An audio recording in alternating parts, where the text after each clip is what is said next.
ଏବେ ପ୍ରତ୍ୟେକ ଫାର୍ମରେ ସବୁଆଡ଼େ ଏସ୍ଆଇଟିସ୍ ଲାଗିଛି। ଏସ୍ଆଇଟିସ୍ ମାନେ ପାଣି ରୋଗ ଯେଉଁଟା କୁହାଯାଏ, ପେଟ ଭିତରେ ପାଣି ହେଇଯିବ, ଦେନ୍ ମୋର୍ଟାଲିଟି ଷ୍ଟାର୍ଟ ହେବ। ଆଉ ସିଏ ବି ବଡ଼ ହେଲା ପରେ ହୁଅନ୍ତି, ପାଖାପାଖି 1.5 କିଲୋ ହେଇଗଲେ, 1.5 କିଲୋ 2 କିଲୋ ଏମିତି ପ୍ରବଳ ମାତ୍ରାରେ ମୋର୍ଟାଲିଟି ହେବେ। ତ ୟା ପାଇଁ କୌଣସି ମେଡ଼ିସିନ ନାହିଁ, ମାନେ ଯଦି ବି ଅଛି ସେ ମେଡ଼ିସିନ କୌଣସି କାମ କରୁନାହିଁ।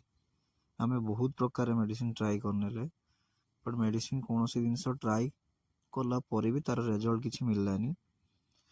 ତ ତାର ଆମକୁ ଆଉ ଜଣେ ସୁଝାବ ଦେଲେ ଯେ କ'ଣ ହେଇଛି ନା, ଯେତିକି ଏସ୍ଆଇଟିସ୍ରେ ପୀଡ଼ିତ ବାର୍ଡ଼ ଗୁଡ଼ାକୁ ଆଣିକି ତାର ଏମିତି କାଟିକି ତାକୁ ସେ ପାଣି ଗୁଡ଼ାକୁ କାଢ଼ିଦେବା ପାଇଁ କହିଲେ। ଆମେ ଏମିତି ଟ୍ରାଏ କରିଥିଲୁ। କାଲି ଆମେ କାଢ଼ିଥିଲୁ ନର୍ମାଲି 8ଟା ବାର୍ଡ଼। ତ ସେ ବାର୍ଡ଼ମାନଙ୍କୁ କାଢ଼ି ସାରିଲା ପରେ ସେମାନଙ୍କର କୌଣସି କିଛି ଡେଥ୍ ହେଇନାହିଁ, ଆହୁରି ଭଲରେ ବି ଅଛନ୍ତି।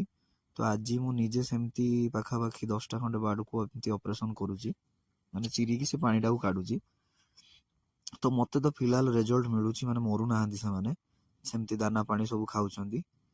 ତ ଆପଣଙ୍କ ଫାର୍ମରେ ଯଦି ଏମିତି ଏସ୍ଆଇଟିସ୍ ହେଇଛି ତ ଆପଣ ଏମିତି କରିପାରିବେ, ନହେଲେ ନିଜ ସୁପରଭାଇଜରକୁ ବି କହିବେ, ସିଏ କରିଦେବେ। ତ ଆପଣ ଏମିତି ଟ୍ରାଏ ନିଅନ୍ତୁ। ଦେଖନ୍ତୁ ମୋର ସବୁ ବାର୍ଡ଼ ଗୁଡ଼ା ଏମିତି ସବୁ କରାହେଇଛି, ଭଲରେ ଅଛନ୍ତି। କାରଣ ୟା ପାଇଁ କୌଣସି ମେଡ଼ିସିନ ନାହିଁ, ଆପଣ ଯେତେ ମେଡ଼ିସିନ ଟ୍ରାଏ କରି ହେଇପାରିବନି। ବଟ୍ ୟାର ଗୋଟେ ଦେଶୀ ନୁସ୍କା ଅଛି, ଯାହାକି ଆପଣ ଗୁଡ଼ ଆଉ ତେନ୍ତୁଳି ପାଣିକି ମିଶେଇକି ଦେଇପାରିବେ। ସେଇଥିରେ ବହୁତ କିଛି ଆପଣଙ୍କୁ ରେଜଲ୍ଟ ମିଳିବ।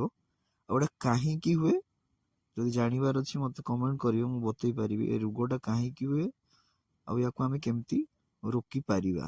ବଟ୍ ଏଇଥର ଥଣ୍ଡାଟା ବହୁତ ଜୋର ଥିଲା, ତ କଣ୍ଟ୍ରୋଲ କରିବା ବହୁତ କଷ୍ଟକର ହେଇଗଲା। ବଟ୍ ଆପଣ ଏମିତି ପ୍ରୋସେସ୍ରେ କରିକି ମାନେ ଆପଣଙ୍କର ବଡ଼ ବଡ଼ ବାରକୁ ରିକଭର କରିପାରିବେ, କିନ୍ତୁ କୌଣସି ମେଡ଼ିସିନ କାମ କରିବ ନାହିଁ। ତ ମେଡ଼ିସିନକୁ ଏଭଏଡ଼ କରନ୍ତୁ। ଆପଣ ଗୁଡ଼ ଆଉ ତେନ୍ତୁଳି ପାଣି ଦେଇପାରିବେ, ଆଉ ଏମିତି କରିପାରିବେ ବାଡ଼କୁ ବାଛିକି।